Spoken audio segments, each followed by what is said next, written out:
I saw him again once. I was coming out of a movie theater, and this guy comes right up to me, comes right up close and whispers my name. And he whispers it like it's just the two of us in the whole world. And it scared the shit out of me. I didn't know who the hell it was. I was with my friends, and Eddie was there, and they didn't know what the hell was going on. And I even let out this little scream. Well, it was kind of more like a yelp before I realized what was going on. And it was Martin. And his hair was a little bit longer and a little dirty. And he hugged me and made a move to kiss me, but I thought he was trying to kiss me, so I moved the other way. And we hugged again. It was just awkward. And I tried to introduce him to my friends, but I was trembling and I couldn't remember what their names were. So I just said, Martin, these are the guys, and guys, this is Martin. He said he'd come in a couple of days ago, and he'd been looking around for me.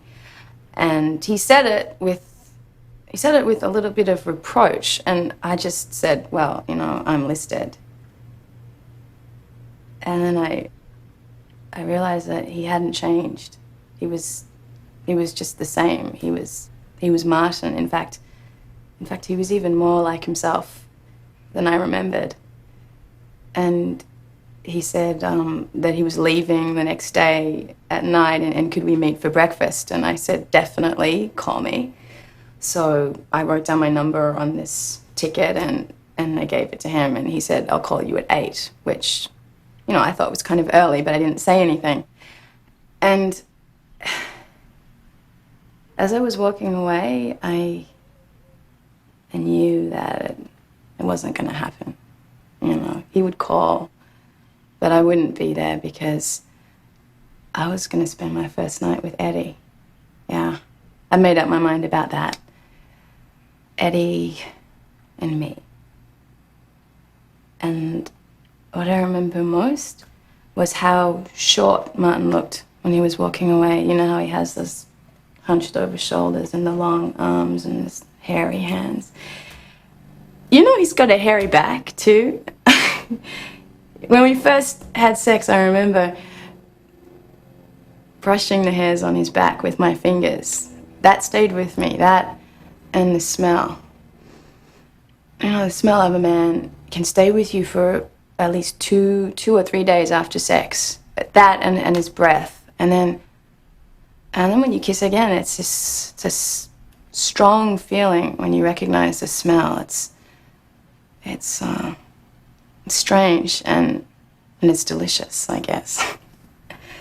But with Martin, it was the hair on his back that made him sweat, even when it was cold. So he always smelled kind of sweet, He smelled like a tangerine. Used to make me dizzy.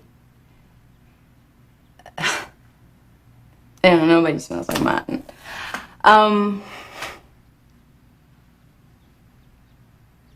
Once upon a time, there was just one person in the world for me.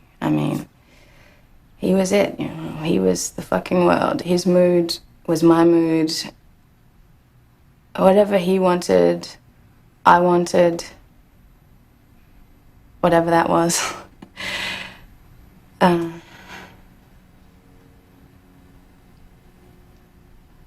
They once said to me, say our names. And I said them, and I cried.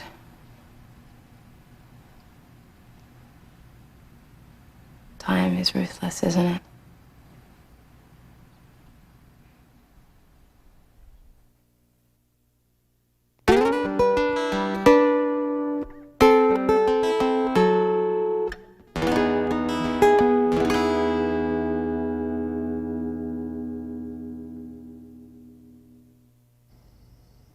Eric and I were both virgins, and he really pressured me to sleep with him, but he just wasn't going to be it.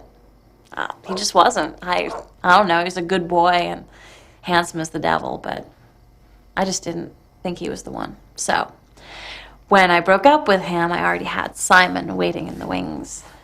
Now with Simon, I had the whole thing planned out ahead of time. He didn't know beforehand that it was my first time. He figured that out as we went along.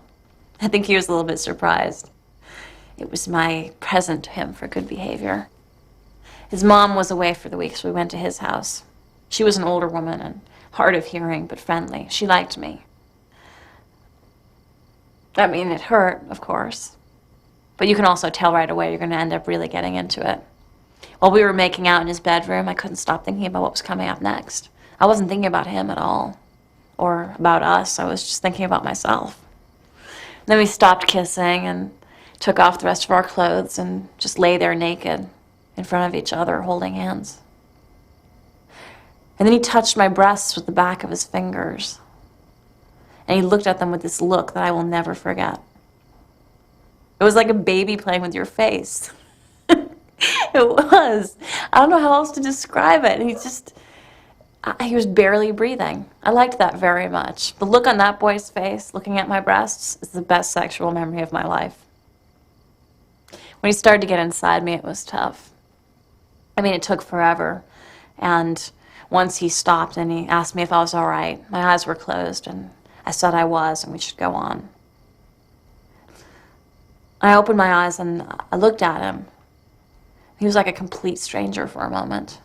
He looked like a boy, you know, a little boy, I mean. He was already covered in these tiny little drops of sweat. He smelled a little, but I liked it. He smelled sour. And then when he got all the way in, I asked him to stop, and I tried to relax to make the pain go away. I couldn't find a comfortable position for my legs, so I kept shifting around. And then he started to move in and out slowly. And I thought, this is it. This is it. It's really happening. And it was so weird. I mean, it still hurt, but it also started to feel good. And the weirdest thing about it was that I felt like I wasn't even there at all. I mean, I was there, but I was also looking at it from the outside. You know what I mean? I don't know how to explain it. It's like when you cut yourself and you can't stop staring at the wound. It fascinates you and you pick at the scab and it hurts, but you do it anyway. It's like watching yourself bleeding. I was there watching as I did this very strange thing. And that strange feeling, having a living thing inside of you. I remember I wondered if being pregnant felt like that. After a while, he stopped again. He wanted to make sure I was all right, and I said I was. And his face was so close to mine, I could barely focus on it. I looked down and I saw the peach fuzz on my thigh, standing on end. After a while, he stopped. I could tell he was trying not to come. He was already breathing heavily through the nose. I felt a little sorry for him. I don't know why. I just did. And then, of course, he started up again and he came right away. And that was fascinating to watch. I think I even laughed a little bit. Thank God he didn't see that. And then he pulled out and my legs felt kind of cold. And we just lay there for a really long time, saying nothing, holding each other. And I got up to use the bathroom, and I came back, and he smiled at me, and I watched him as he closed his eyes and slowly fell asleep. He had this little scar behind his ear. I hadn't noticed it before. I just lay there on top of the bed cover, naked. I could hear dogs barking in the distance. My dad had promised us a dog ages ago. But he kept stringing us along. Of course, we never got it. I thought about that for a while Simon slept.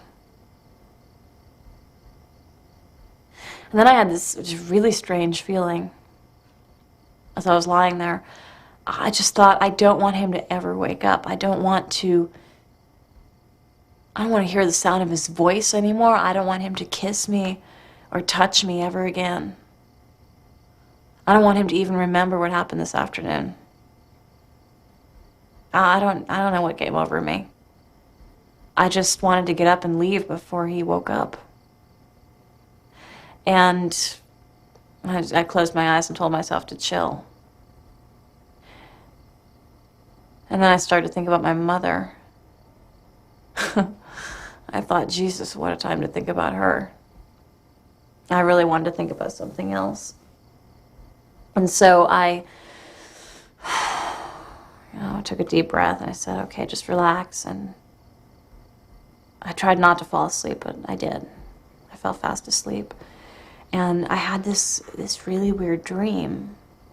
I dreamed that there was this dolphin, and it was out of the water, and it was drying in the sun, and its skin was about to crack. And I was looking at it from above and crying. And in the dream, I remembered that my mother had said to us when we were little that she really wanted to spend New Year's Eve of the year 2000 with us, no matter what. Of all the things that were to come, for some reason that was the one day that she wanted to share with us more than anything else. And so in the dream I said to her, okay, Mom, I promise. We'll be together that day no matter what.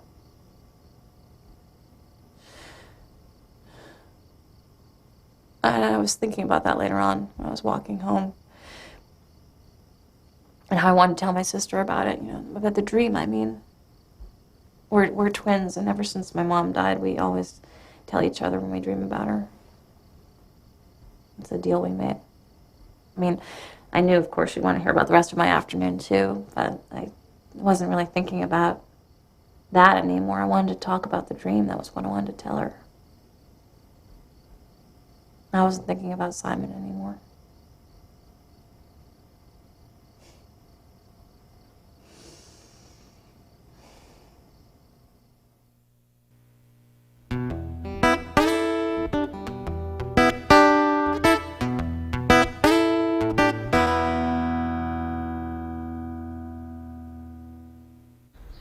Elias set me up on a blind date with this guy from Argentina called Felipe. Now, Elias is a friend from Mexico, with the heart the size of Mexico City. His wife Anne said, Elias is all good intentions, but there's no guarantee these friends of his aren't creeps. And she said, they come from countries where women aren't as confused as we are. So they can smell a desperate American woman a kilometer away. She cracks me up. So Felipe, he's this cameraman who shoots commercials. And before we even spoke on the phone, he sent me this card in the mail asking me if it was convenient to call me, let's say, 7 on Tuesday. And I'm thinking he's gay. And why has Elias set me up with some gay guy from South America? And he assures me that the guy isn't gay but merely polite. Okay, so I send him a card in the mail. And I say, yes, Tuesday on 7 would be fine. Thank you very, very much. So 7 on Tuesday comes along, and it's 8:30. And the man has not called. So for a moment, I'm thinking, maybe I would call him. But then I realized I didn't have his phone number. And I could have gotten it from Elias, but I didn't want them to think that I had been stood up. So, he never called. I was disappointed, but for once I let it go. It didn't crush me, which is my specialty, being crushed by assholes. So 2 days later, it's 9 o'clock in the morning, the phone rings, and it's him. And he says, am I waking you up? And, am I by myself?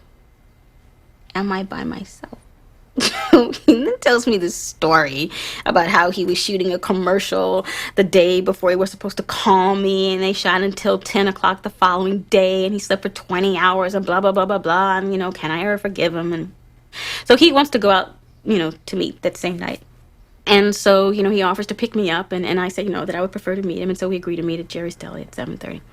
And so I asked him, how will I recognize him? And he asked me, what do I look like? I said, you go first.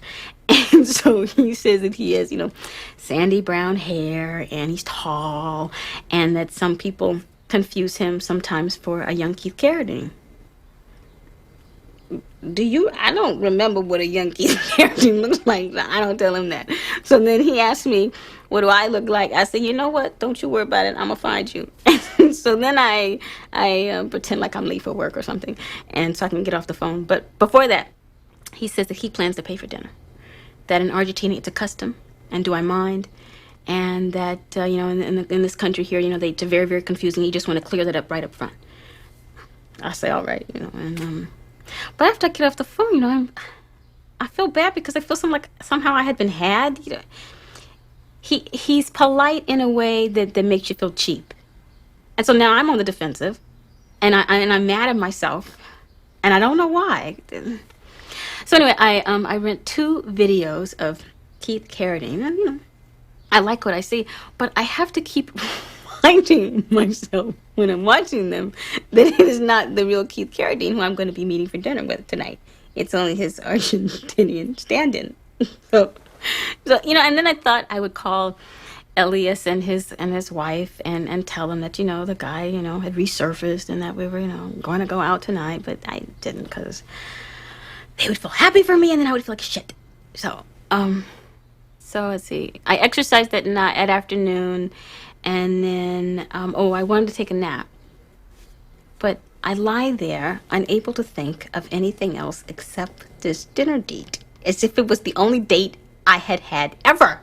And so I can't stop thinking about it. And I'm just so mad at myself. I mean, here I am filling my head up with all these hopes and expectations. And as soon as I see myself daydreaming about visiting Buenos Aires, I scream out loud because I'm just so angry at myself. I want to cry.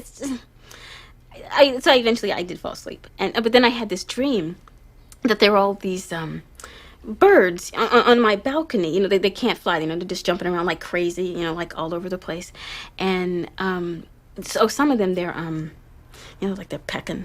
At the glass door, like they want to come in, and they're like children, playing in a playground, but they're only birds. And in the dream, of course, I'm aware that they're from the Galapagos Islands, and also, and then I'm in the bathroom and I'm washing my hands over and over and over and over again. And then when I wake up, I drive myself nutty, trying to figure out, trying to interpret it. What does it all mean? I try to twist it and turn it every which way, but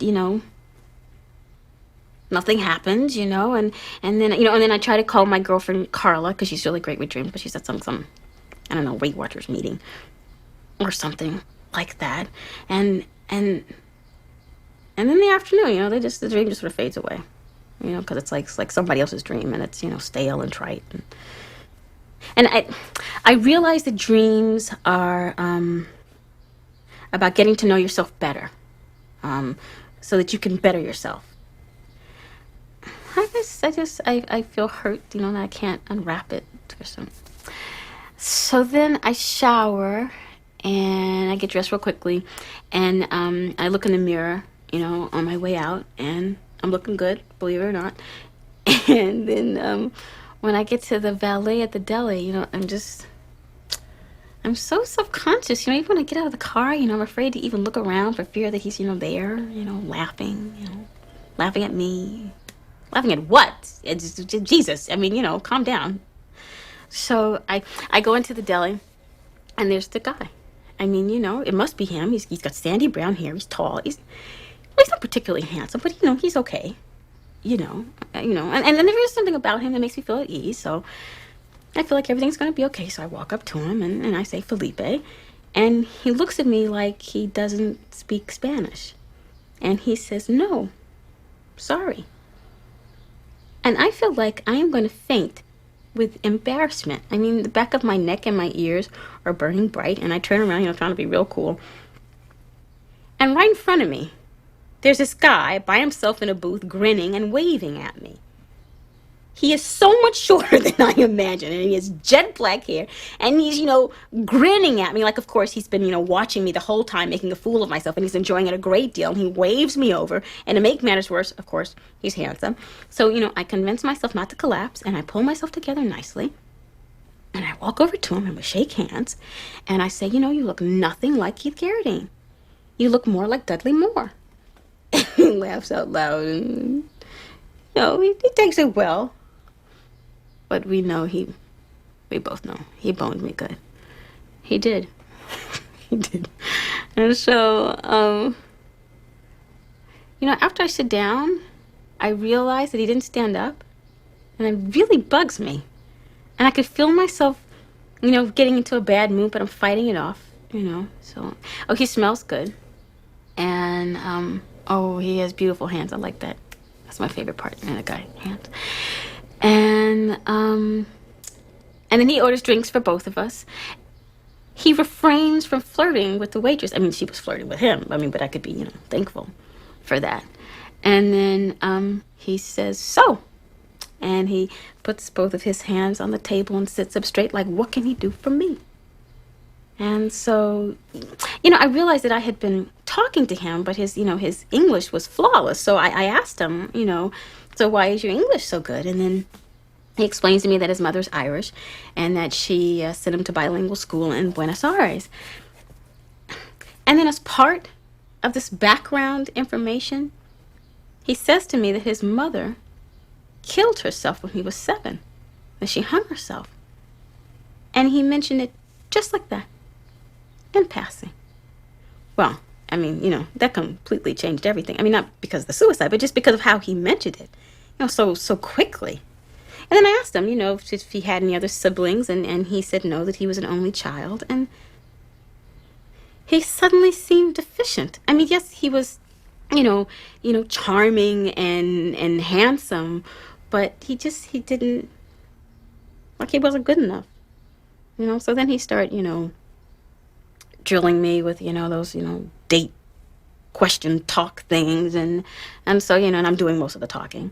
And, he was funny, okay, but I don't know, something just snapped in me. I mean, I got bored, and I could sense that he was feeling that, and so he, became less animated, and I, switched gears, trying to have fun. I mean, I thought to myself, this really isn't going to work out, but, I said, but, don't judge him, for once, give the guy a break. So after dinner, I noticed that he's staring at my foot. Well, my legs were crossed, and so my foot was, you could see it at the side of the table, and I had, open toe shoes, and they were flats, and so I had my toenails painted. And he says, you have big feet. Well, my first instinct was, to uncross my legs and put my foot down, but I didn't. I just, left it, and I said, do I? He said, yeah. They're as big as mine. And he put his shoe next to my foot, and they were, nearly the same size. And your big toe looks like Fred Flintstone's, he said. Well, I I burst out laughing, and he just smiled. He knew he was hurting me. And I wanted to leave, but I didn't. I just sat there and I uncrossed my legs and put my foot down.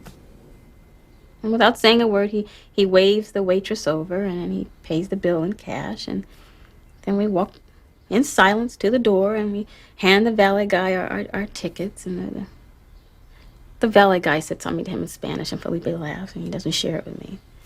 And then after he pays for the tickets, he asked me if I want to go to his house for drinks.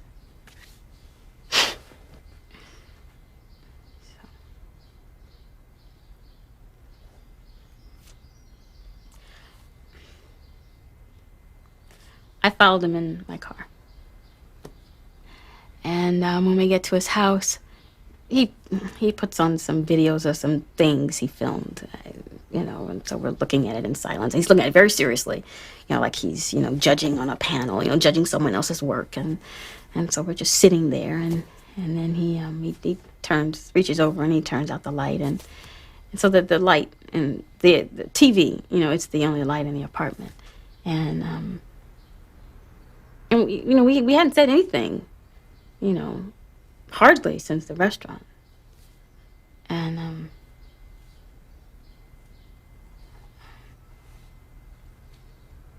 so I reach over in his trousers and I give him a blowjob. And so after he's finished, I'm waiting for him to start on me, or start something. And he gets up and he goes to the bathroom, and he comes back and he falls asleep next to me on the couch.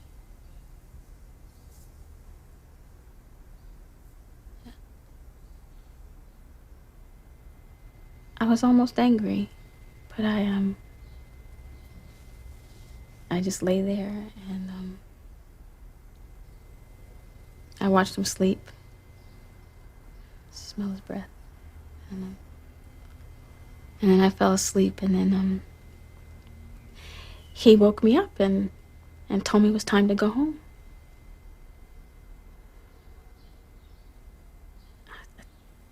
I thought I was going to have a panic attack, and I begged him if I could spend the night. And I started to cry, and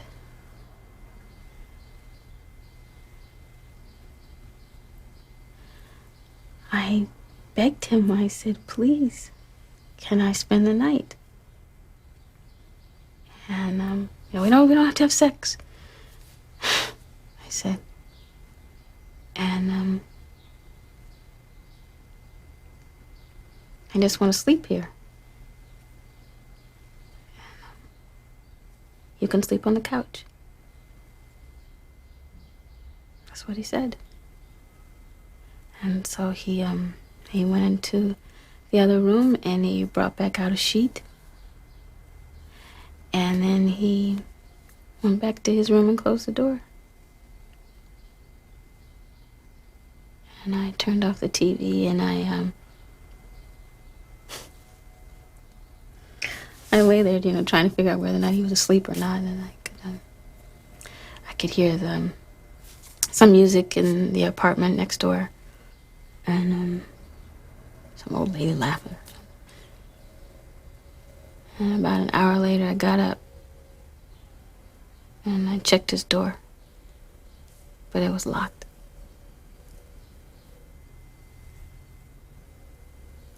And I went back to the couch and I fell asleep.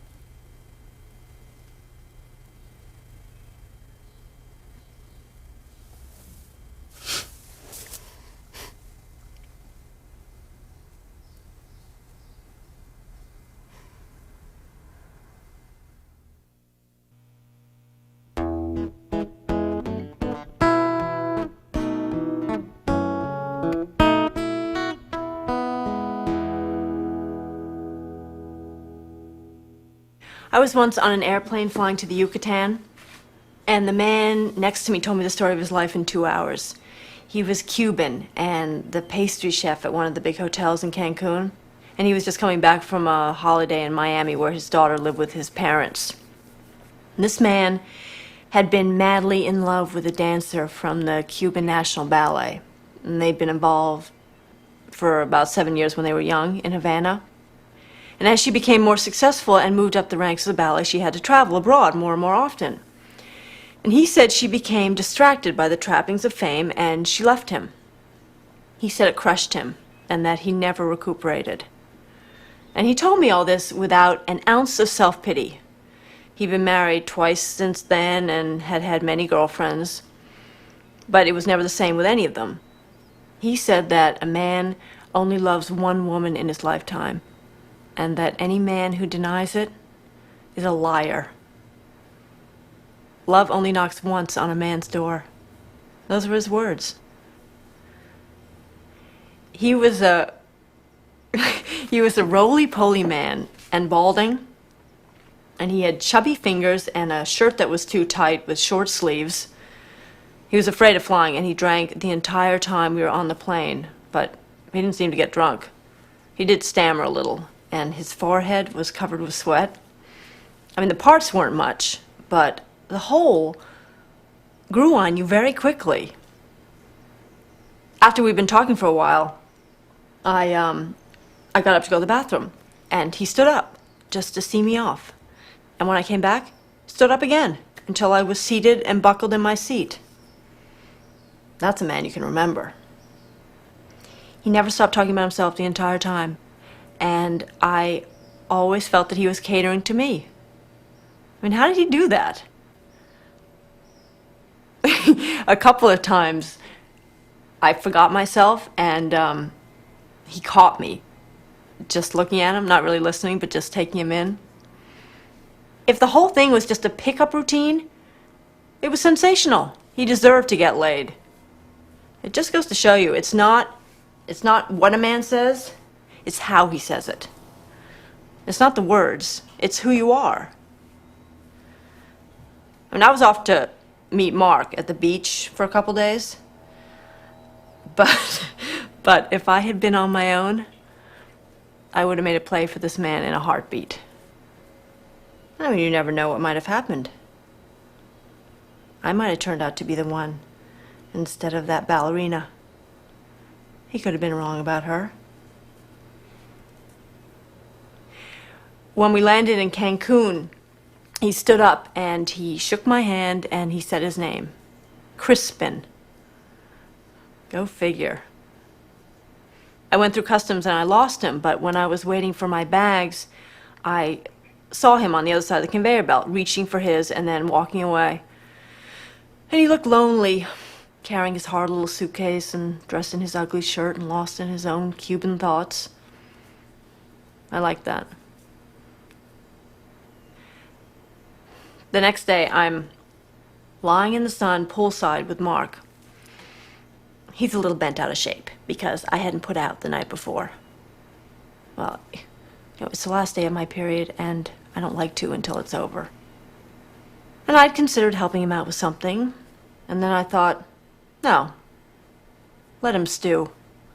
He'll be all the hungrier for it tomorrow. So we're lying there by the pool, and he asked me to rub sunscreen on his back. And I'm lying there so comfortably I'd rather die than get up, but what are you gonna do?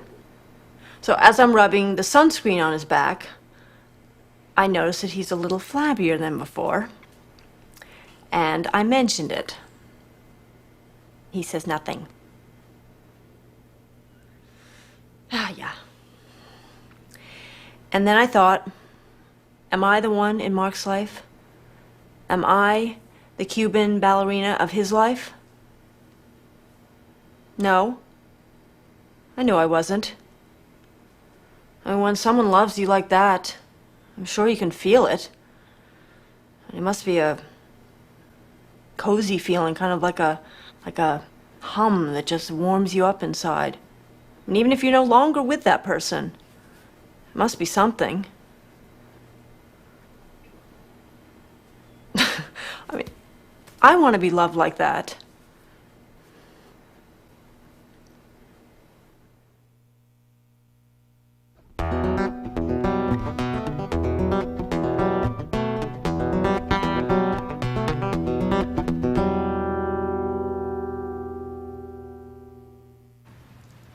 So, I'm on Mykonos, the Greek island, sitting at a tiny table with Nora, when we see this handsome waiter delivering drinks to a table of Australian tourists.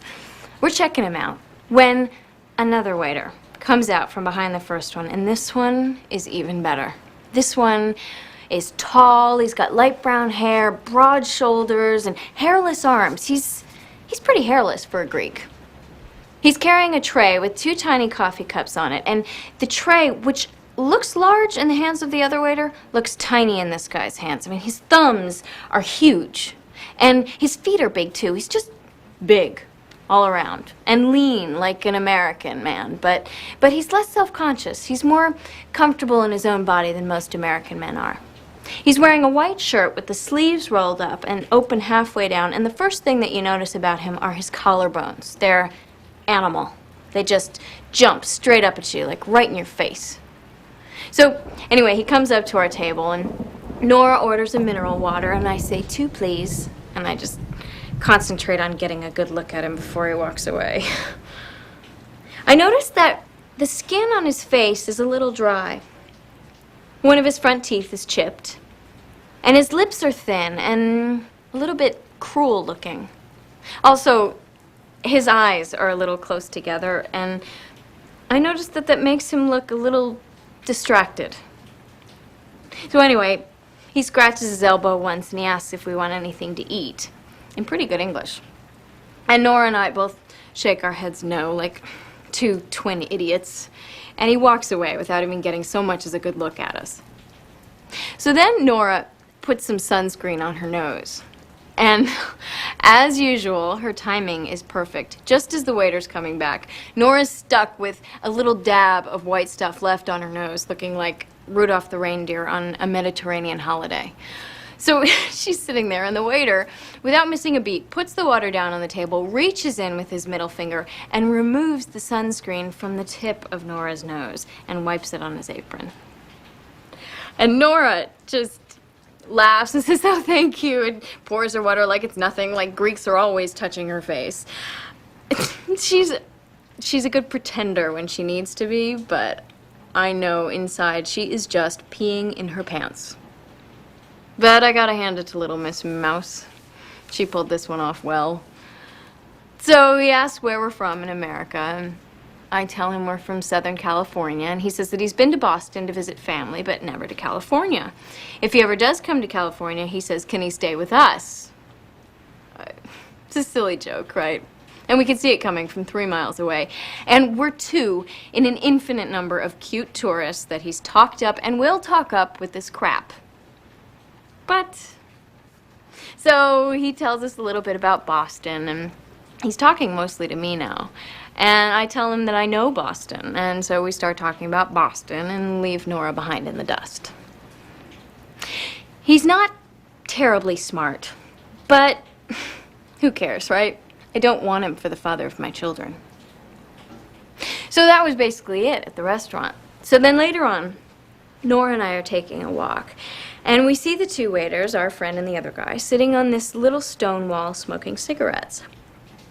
Our friend notices us and waves us to come over, and right away I can tell that his attitude is different. I mean, he's got a cigarette dangling from his lips, and he's got the smile, like real confident, cocky-like, you know. And I think if he refers to us as American girls, I am going to turn around and walk away right then. But he doesn't. He says, "Hello, friends," and lives another minute. And he's on my case right away this time. He doesn't even bother with Nora. And we're talking, and outside of work, he's even slower than before.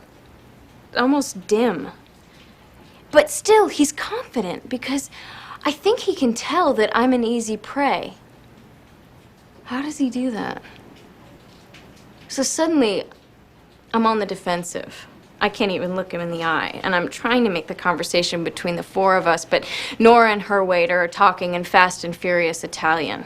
Turns out, Nora's waiter is Italian, and Nora's fluent, so things are looking promising for Nora.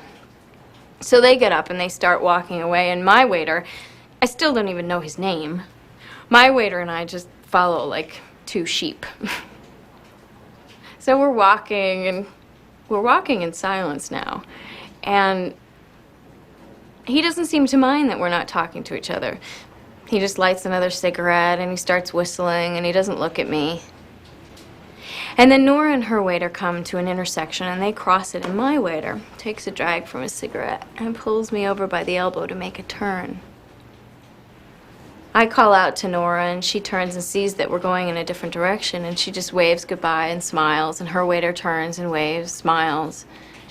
And I think perhaps Nora's with the better of the two waiters. So now we're walking by ourselves, and we're still not talking to each other. But it's a beautiful sky. It's just the last light of day ahead of us. And we walk like that for a couple minutes. We come to another intersection and we cross it, and ahead of us I can see these purple clouds over the Rocky Mountains, and it's really beautiful and quiet as hell. I mean, the only sound is the sound of our feet on the tiny stone gravel. So I stop to make the sound of our shoes stop. And the waiter stops too, and he asks if I want to go back and join the others, and I tell him no. And we stand there in silence. I look around, and there's nobody around. I mean, there's not even a house, probably for miles. And I think of Nora, and, you know, I hope what we're doing is okay. I hope we're gonna be safe. And I think of Nora's mom, how scared she'd be, how disappointed she'd be in us for separating from each other, running around following waiters. then we start walking again, and up ahead of us, there's this guy on a bicycle, and he's coming towards us. And just as he gets close, he and my waiter recognize each other, and the guy stops, and they start talking, and he won't look at me. And I don't like that, because it makes me feel like they're talking about me. He gets off his bike, and they start walking, and I'm not moving. And the waiter turns around, he tries to wave me on. I still don't move. I mean, it's gonna get dark, but I'm not going anywhere. And the guy comes over and he asks me what's wrong, and I say, if you want me to follow, you're gonna have to ask the biker to leave. I'm scared to walk with the two of you. And so he says, okay. And he turns and he says some phrase in Greek to the guy on the bike, and the guy gets back on his bike and drives away. And I still don't move until I see him disappear over the top of the hill.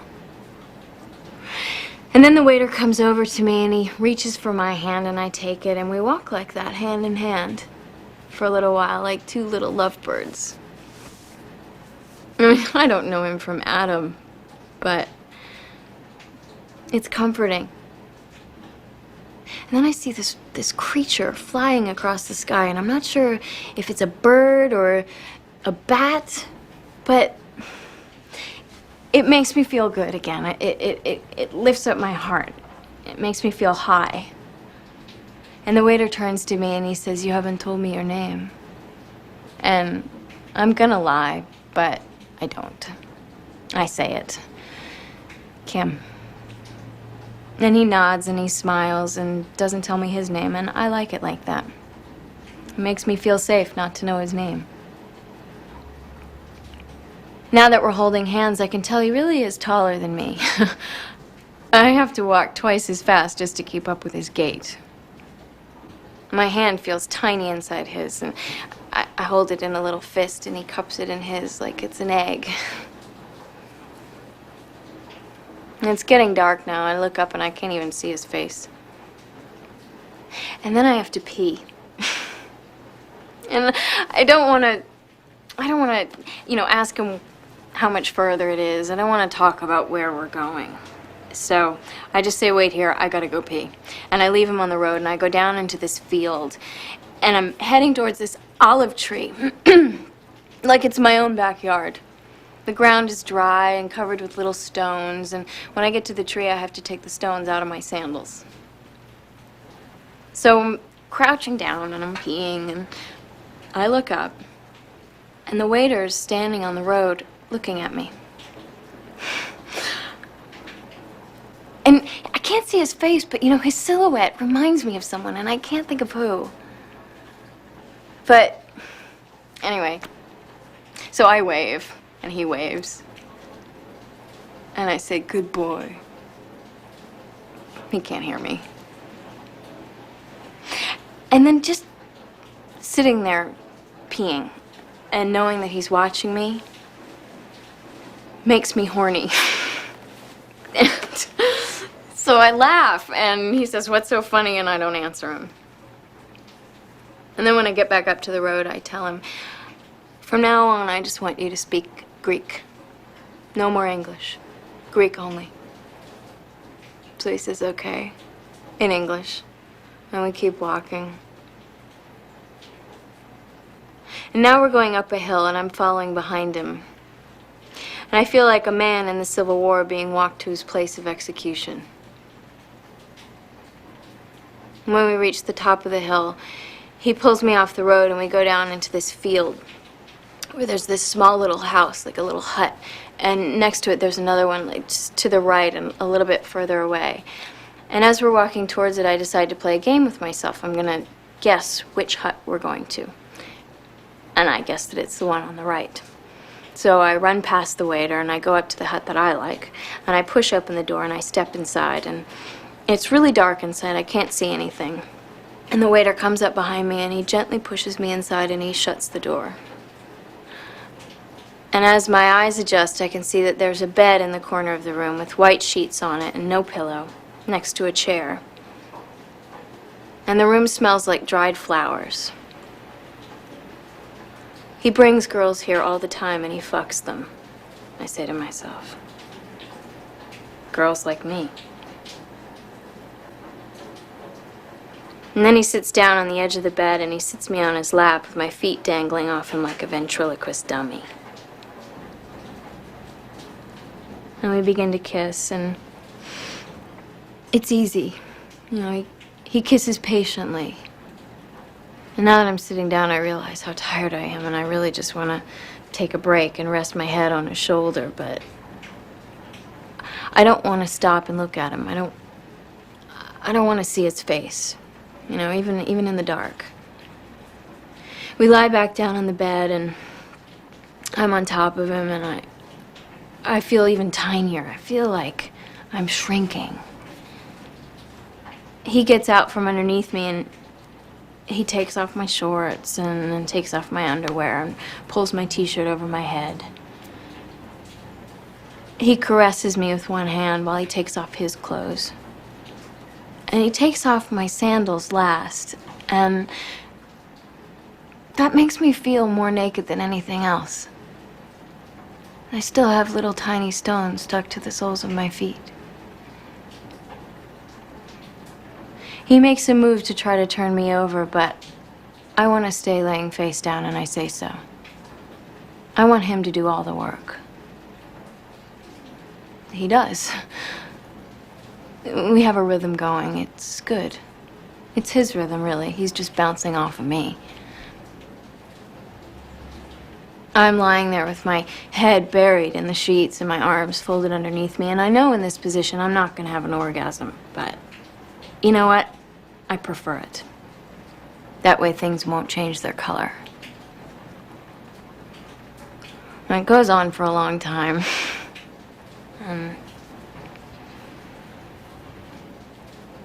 I just try to make myself feel heavy. He tries to turn me over. He tries to get me to change position, but I just want to make myself as heavy as I can be. And then he finishes, and he lies down in bed next to me, and I curl up with my back to him. I'm cold.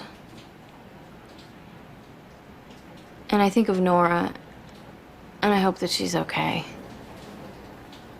We'll laugh about this later when we run into each other, for sure. But we won't talk about it.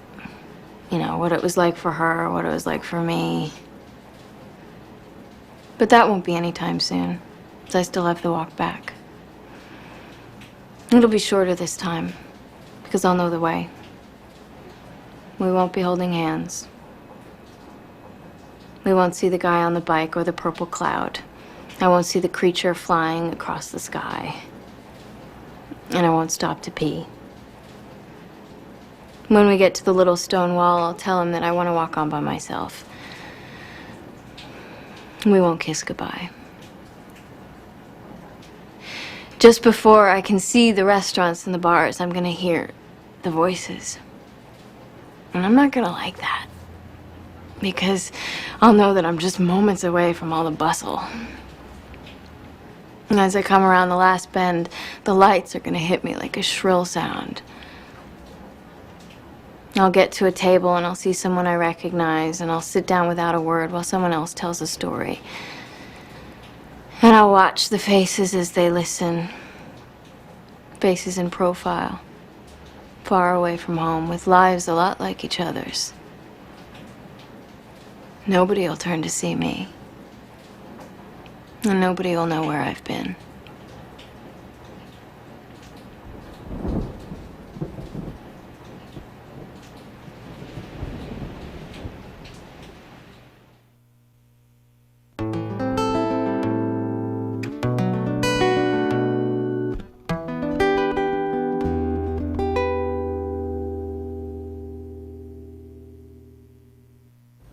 Okay. A friend of mine, Clarissa, she only dates white men. Latin men too and Asians, but just not black men. She says that a black man is hard on a black woman like a white man is hard on a white woman. And Latin and Asians, well, they're just hell on their own women. She says that the golden rule is to marry a man from another race, maybe even another culture.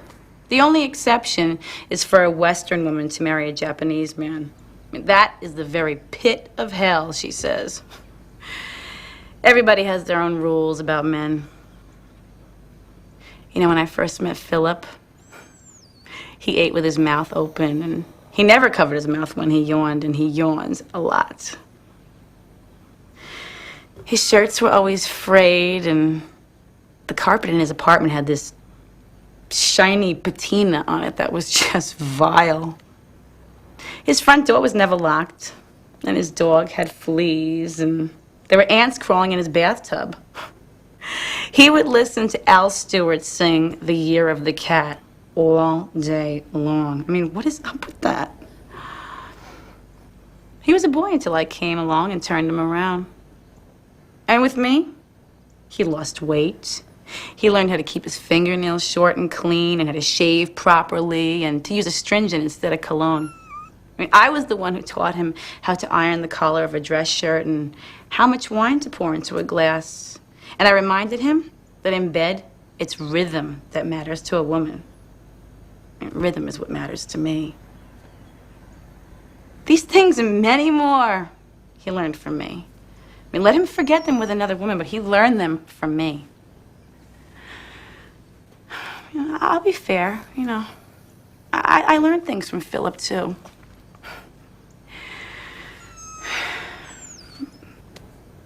You know, I learned that, I mean, I already knew that dogs were attached to people and cats were attached to places. But I learned that I'm not attached to a man, but to the potential of a man. I love what a man becomes when he's with me. But when he starts to become what he's gonna become, I mean, whatever that is, I mean, better or worse, I just feel like it's time for me to hail a cab and be on my merry way. If he changes for the worse, I leave as quickly as I can. And if he changes for the better, I leave quickly too. I just cut my losses. I leave before the day comes when he looks around. He doesn't see me anymore because I'm just blending into the new wallpaper, you know?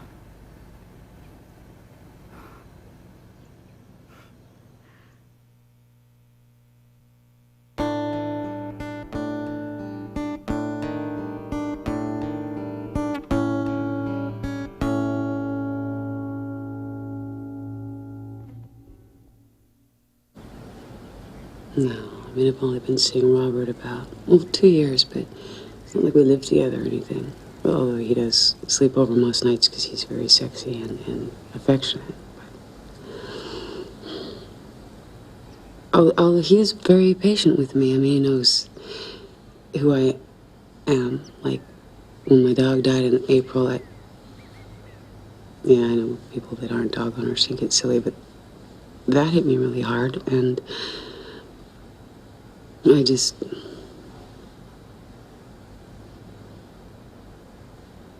she was diagnosed with cancer. Died in 7 weeks.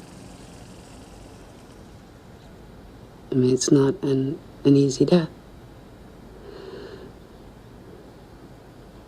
I know it took me too long to come to terms with putting her to sleep, and she paid for that because I was thinking more of myself than of her, which is what we do when someone is sick. You know, it's always about us. And so she was in pain longer than she needed to be, thanks to me, because she was only 5 years old. I came to me about my ex. But when I called him to tell him that she was dying, he's remarried now to a woman that I like, and they have a little girl, Sonia, who's loves her daddy. When I called him to tell him she was dying, I called him because I knew I could share this with him. And sure enough, he came to the vet and we put the dog to sleep.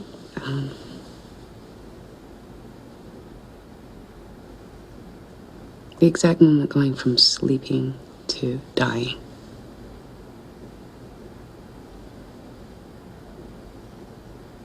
Is clear to me still. Very fascinating to watch, though. I remember I was surprised at how easy it was, you know. Why should it be scary? That little passage. But it is to me. I'm very afraid of it.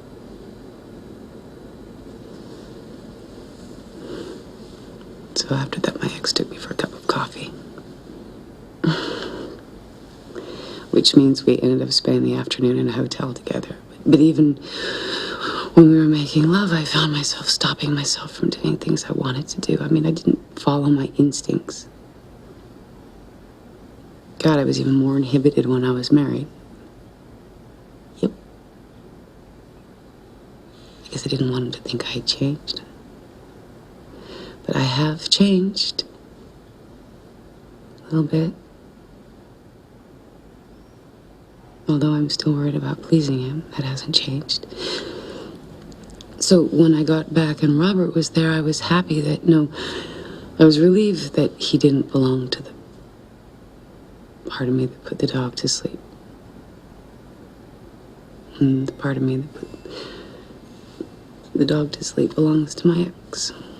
Robert, at dinner that night, he tells me this story about how when he was 13, he really wanted a cat, and I guess the woman next door offered him, the pick of the litter, but she wanted him to prepay because she needed the cash or something. So anyway, when the cat gave birth, he was invited by to pick out his cat, and there's only 2 kittens.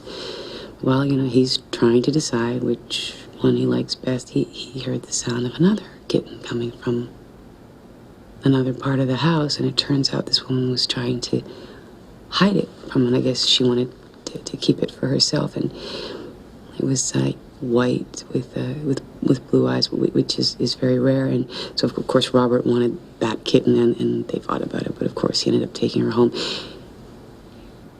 Takes the cat to the vet the next day. It turns out the cat's deaf. Deaf cat. Oh, no. That's the long story.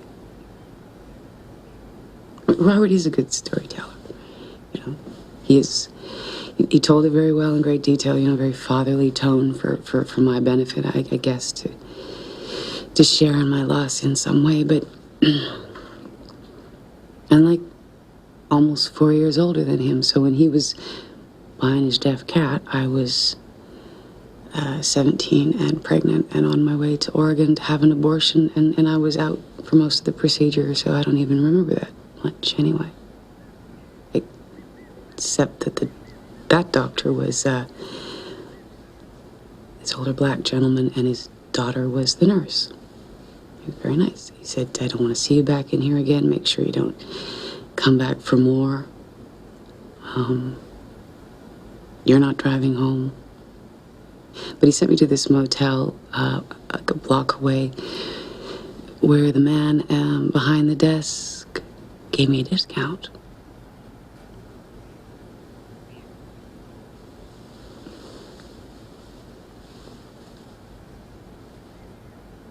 And I was driving back the next day, and a bat hit the windshield, and I nearly crashed my dad's car, so I pulled over and cried for a long time until this gentleman stopped to help and offered to stay there while I pulled myself together.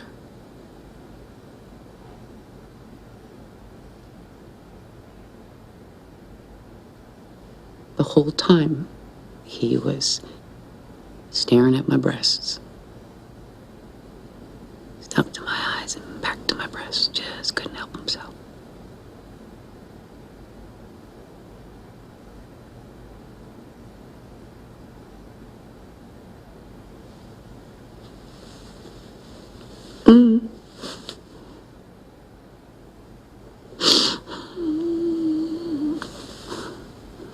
Even shook my hand before he drove off. I really wanted to tell my dad about that. Abortion. But of course I didn't, Although I almost did a couple of times because I knew it would hurt him. And so when he just died, I went into a tailspin. And I met my ex at the bottom of my pit, and he scooped me up and nursed me back to life. And we got married. But at the time, I didn't really want.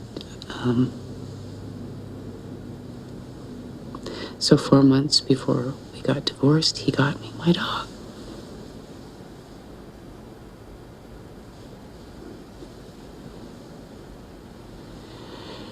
I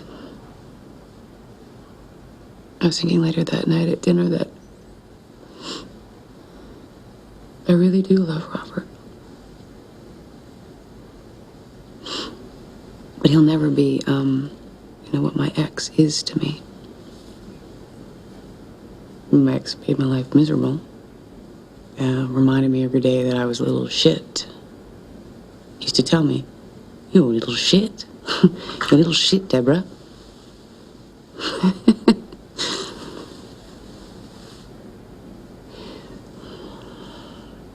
But he was the love of my life. Robert's someone I met after I met the love of my life.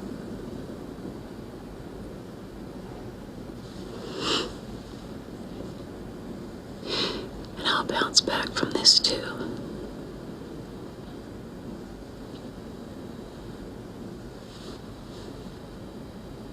You never bounce back high enough. Always that much short of it.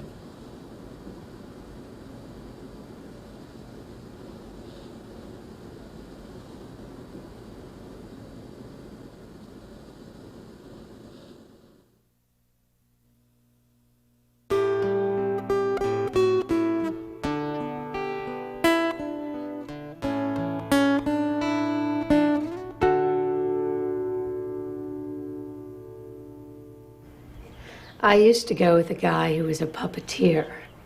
I tried not to sleep with him right away, because if you sleep with a guy too soon, he loses interest. "Take your time," he says to me. "I'll be ready when you are." This gets to me, of course, and I am dying to take off my underwear right then and there. But I don't. I play it cool. One night, we're sitting around my apartment.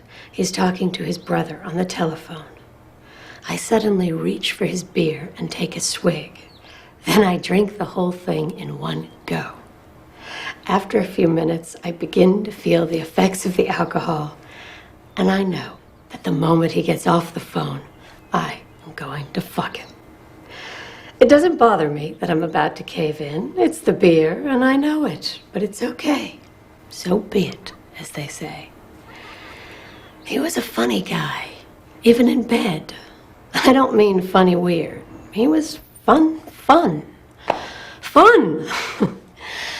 And he was affectionate. You know how women are always whining that guys don't open up, that they have problems with intimacy? This guy could cuddle up to Queen Elizabeth. And he started telling me he loved me right away. I liked it. And we were humping like bunnies, day and night. Then one day, we were sharing a piece of pecan pie. And out of the clear blue sky, he says to me, "I know you're going to leave me." The moment he says this, I know he's right. I deny it to death, and I dump him 2 weeks later. A neighbor is already talking me up. But if he hadn't said that, if that guy had not said, "I know you are going to leave me," we would probably still be together. So he made it happen. It was his own fault. And I moved on to the neighbor. The world never stops turning. The first time I saw that puppeteer, I thought he was gay. His nails were manicured. It turns out he manicures them for his puppet show. He makes these dolls that are about this big. They're beautiful. Their faces and their hands and feet are made of porcelain, and they wear these period dresses that he makes himself. They don't speak. There's just music, like a ballet. And for the performances, he doesn't use a stage. He just uses a table. And he stands there right in front of you, moving the dolls on these little sticks. Oh, he gets into it like a child. The way he forgets himself when he's working with those dolls, that is what kills you. He's like a girl, that guy. It's the little things that matter to him. A gesture, a word, or a touch. Girls are like that. Although I'm not. It is not the little things that matter to me, but what's coming up next. That's me. Who's next?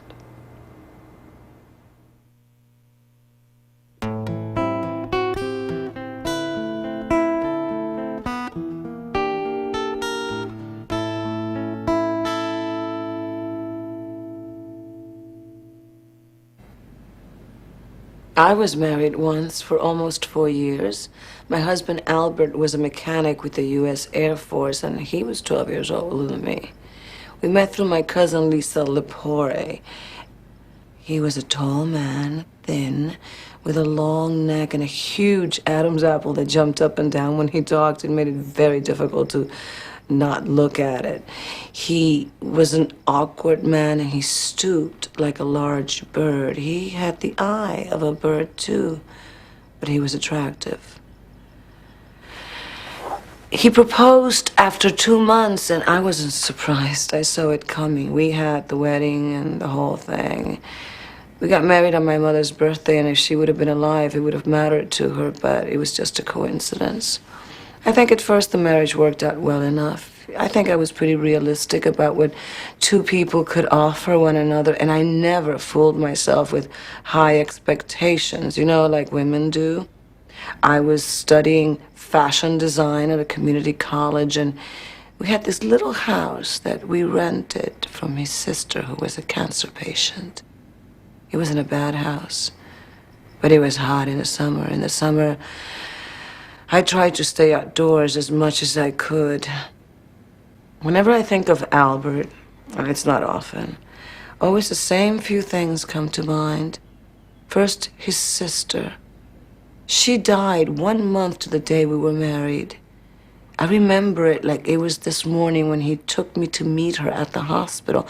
By then she had only one lung, and she was still in chemo. We walked into her room, and she was as gray as a pigeon, even in the morning light. And she had these little tubes going up her nose, and she looked at me and said something that I couldn't understand. I couldn't hear it. She no longer had the breath for it. Whatever it was that she said, Albert agreed and smiled at her, and it made me feel a little uptight to be out of the loop. Albert talked to her about me like I wasn't standing there at all. And she just smiled without turning to see me. Her lips were trembling. Her name was Genevieve, but Albert said that everyone called her Evie.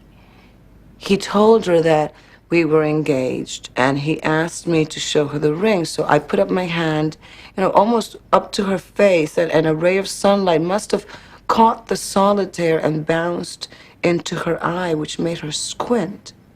Albert didn't see it, but I kept my hand there for a few seconds, just watching as the ray of light bounced in and out of her pupil. It made her other eye look like a glass eye, like the eye on a doll. I don't think she knew what was hitting her. With that bony face of hers, she was more dead than alive, that's the truth. Albert sat there and held her hand. And I just stood there. On the way to the hospital, he told me how their father had abandoned them and how, when their mother died, Evie had been like a mother to him, even though she was only 3 years his senior.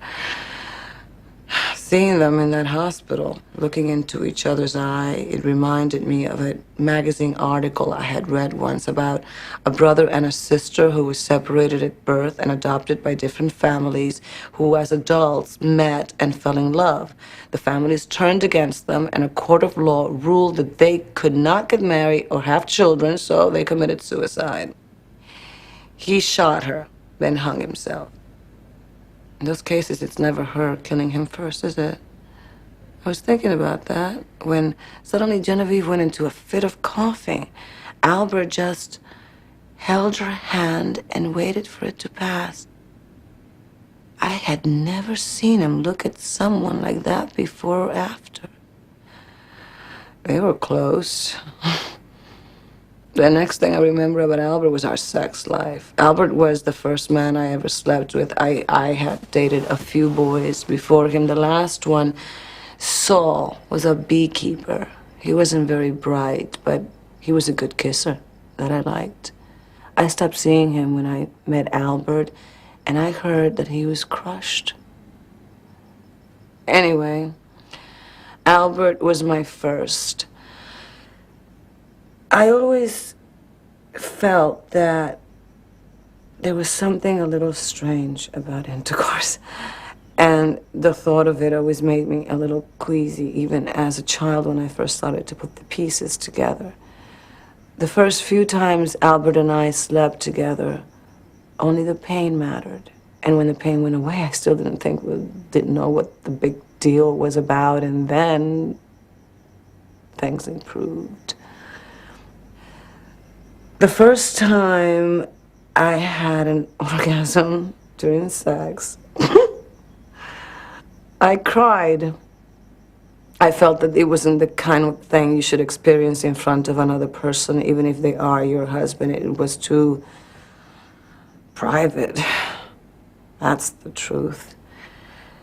Albert had this thing that he did. He was insistent, even from the beginning, that we reach orgasm together. He always made sure that he wasn't ahead of me. He even went as far as to ask me how far along I was, and it was difficult for me, talking about it during the act, but I got used to it. You get used to everything. But then after a while, the whole thing felt forced, It seemed to be about him caring about me, but it wasn't. It was hostile.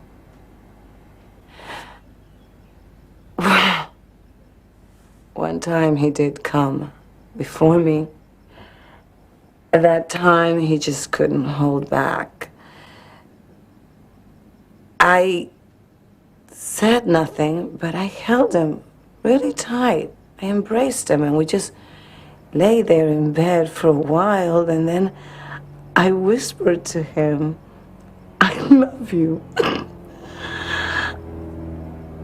I was the one and only time I ever said that to him. I don't know what compelled me to say it, but he said, "I love you too," and it made me feel strange. Embarrassed by him, something about him was embarrassing. The next thing I remember about him is the artichoke fight. Albert told me right off the bat, the first night we met, that he had gotten a girl pregnant and that the woman had had the child, a girl. Her name was April. He said that the girl lived with her mother in Vermont and that he never saw them, but that he sent them money once a month. He said he didn't care much about the woman, but that he just wanted to be upfront about the whole thing. I had nothing to say about it. It wasn't my business. And one fine day, the whole thing just started to bug me. I don't think it had anything to do with the money. It wasn't like we needed the money, at least I thought we didn't. Albert handled the money. It was his money, so I didn't feel like I needed to deal with it. But suddenly, the whole thing just began to get under my skin. In the beginning, I said nothing, I held it inside, nursing it. Then one day we had this huge fight because Albert said that I had overcooked an artichoke. I reacted badly, and I threw the artichoke against the kitchen cabinets. He just looked at me, up and down, like I was a stranger. Finally, he said, "What the hell is wrong with you?" And I said, "I want you to stop sending money to that whore in Vermont." He got up, picked up the artichoke, and started to eat it. I waited, and he said nothing, and finally I asked, "Will you stop sending money?" And without looking at me, he said no. I still remember how he put the entire heart of the artichoke in his mouth. Anyway, things went downhill after that period.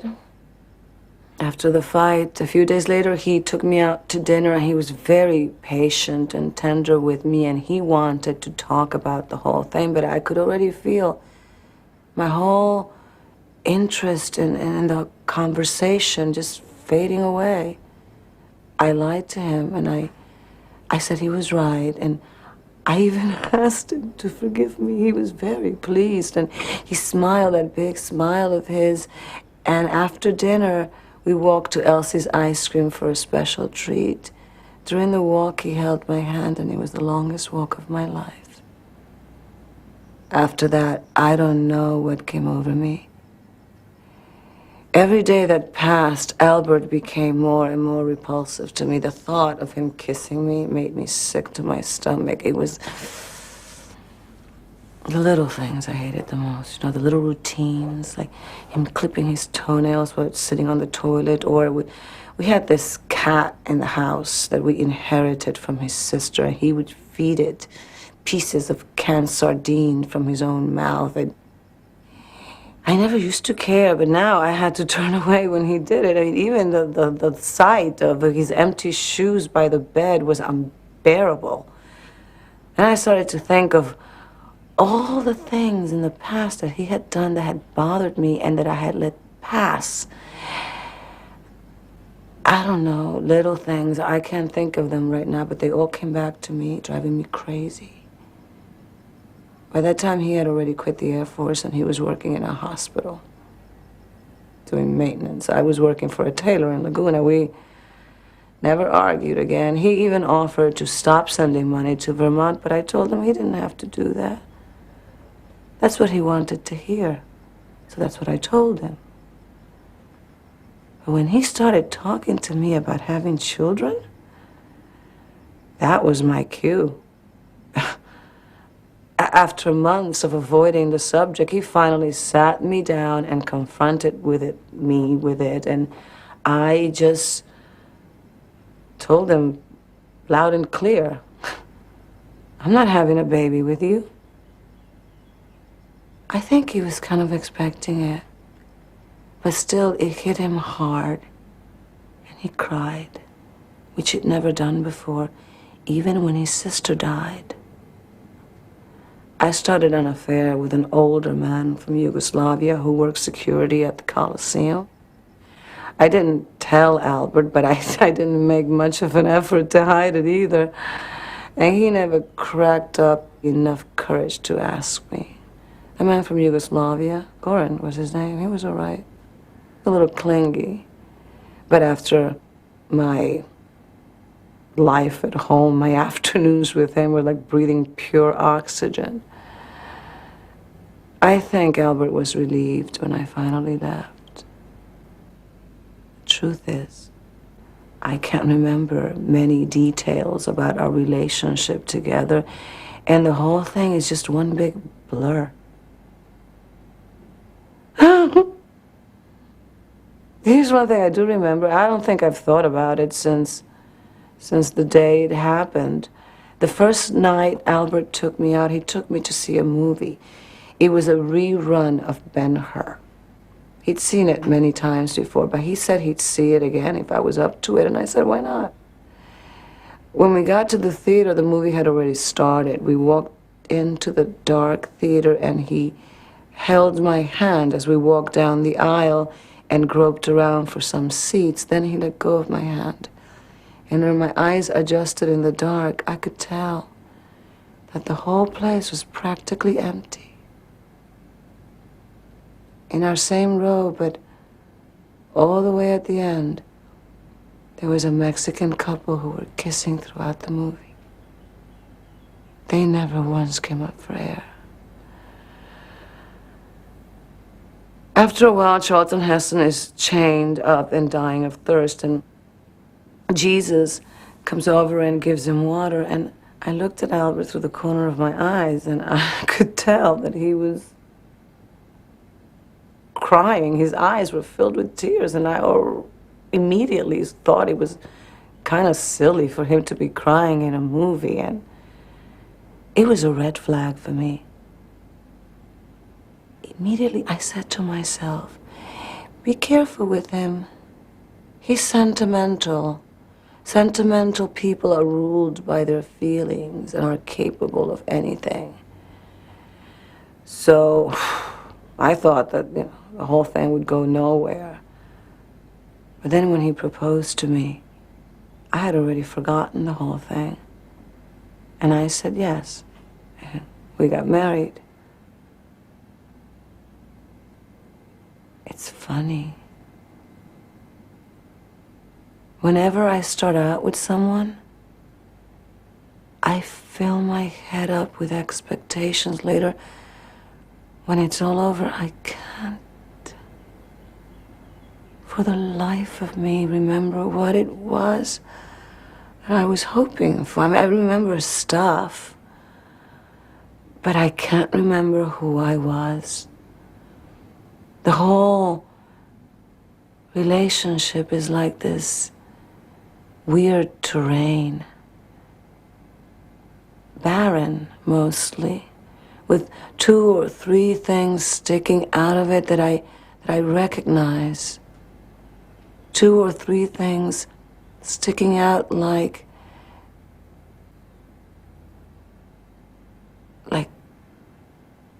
warts that have shriveled and died.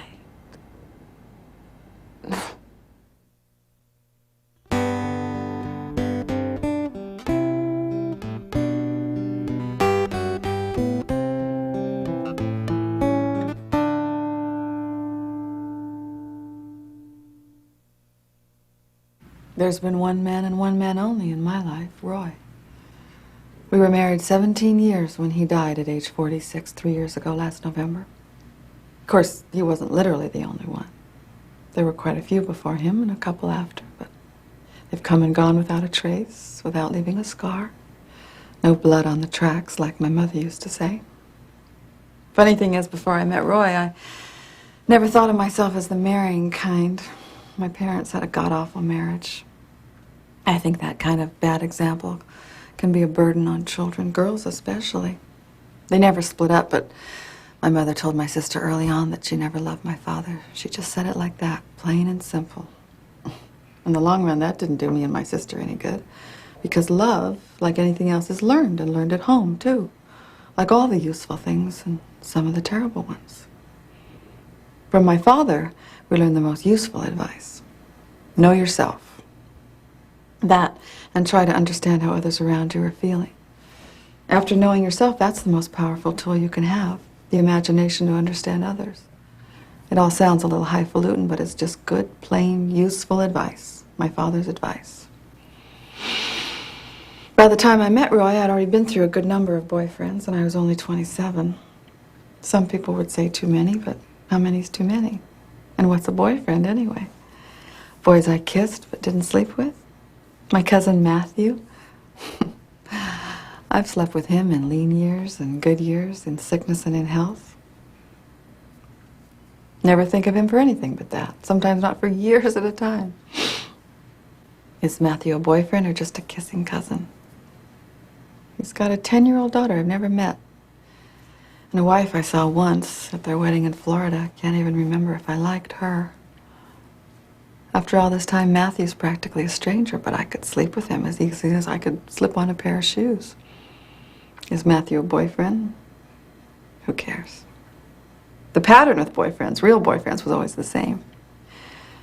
If they could make me laugh, they were off to a good start. And if they had a girlfriend, that always gave me a tingling sensation. Younger than me was always better than older, just like the lean over the heavyset and the short over the tall. I never slept with them right away. I like to hold out a little.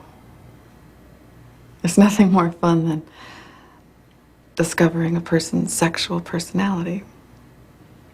And the longer I could tease myself with that, the better. And they all lasted just about the same amount of time, 2 months. What is it about 2 months, anyway? Change in the weather, 2 periods, the trimming of your hair, and then that desire to move on. And I never let them into my life in those 2 months. Those boys were an aspect of my life, but they were not in my life. And that's how I wanted it. That made sense to me. Sooner or later, they all became little to me. They were small. They weren't enough. I wanted a man who could possess me. They were not it. I wanted a man who could define me, who could put me in my place. I used to have this dream. Literally, I mean, this is a dream that I used to have, that 2 men made love to me at the same time. And in the dream, they looked alike, like brothers, but I knew that they were the same man.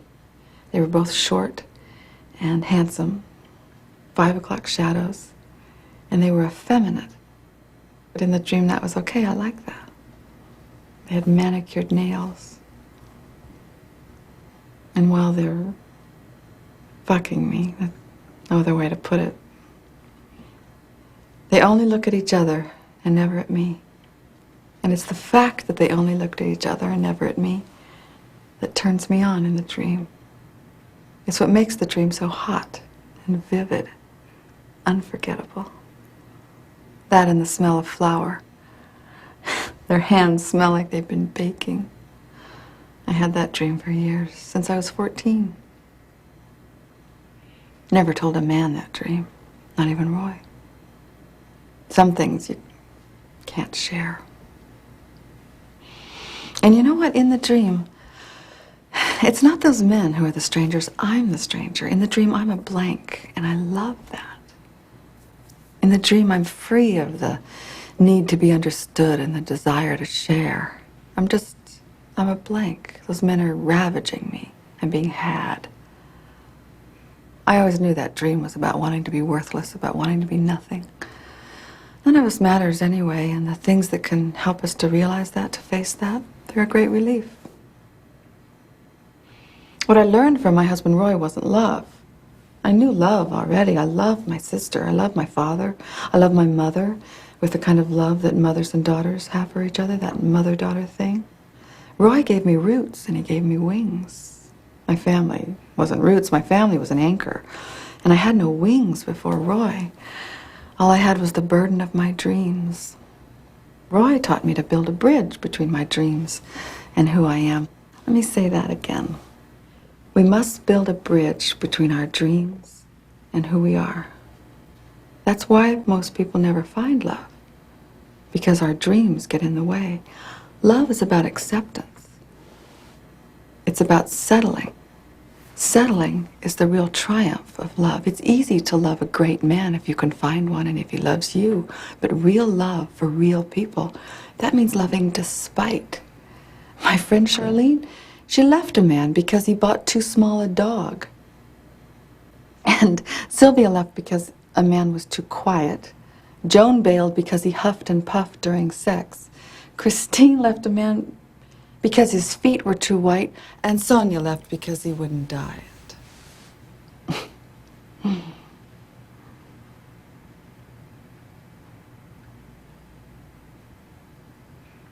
Roy died in a fall. He was on the roof of a building in Pasadena with another contractor.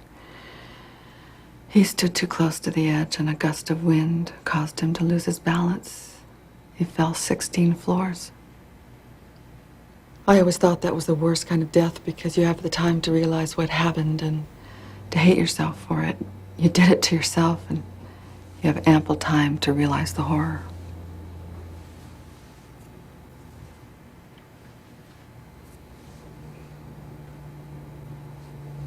In college, I read a short story about a man who committed suicide by jumping off a building, and as he falls, he looks through the windows in the apartments, and the people that he sees, the lives that he sees, they cause him to change his mind.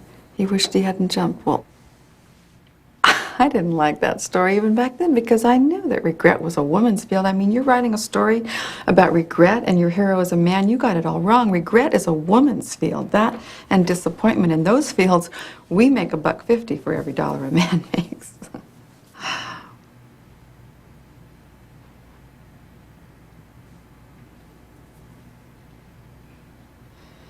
After Roy died, I couldn't get out of bed. I just kept thinking, if only we'd had children, then I would have somebody to share the horror with. Our friends tried to help, my family. They meant nothing to me then. Their efforts were lame and useless. These words I remember from a short story, lame and useless.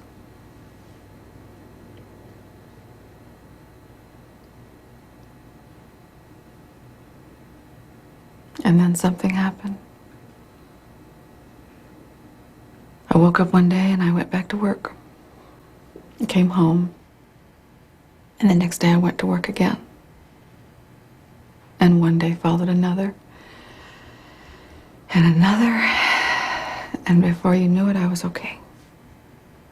I missed Roy. Sure I did, but the sadness was gone and it was okay. It made sense to me. Not his death, not that. But the way things get left behind, the way things get out of you, like some things pinch your skin, they cling to you forever, but others just wash away without a rinse. People, things, places, they can just wash away. And what's left is a sense of peacefulness and the feeling that we're all alone, and that's okay, and that's a relief too. It's a relief to know that the wind will blow us away, leaving nothing, not even a trace, and it's good to be nothing, and it's good to have nothing. If only we wanted nothing while we were here.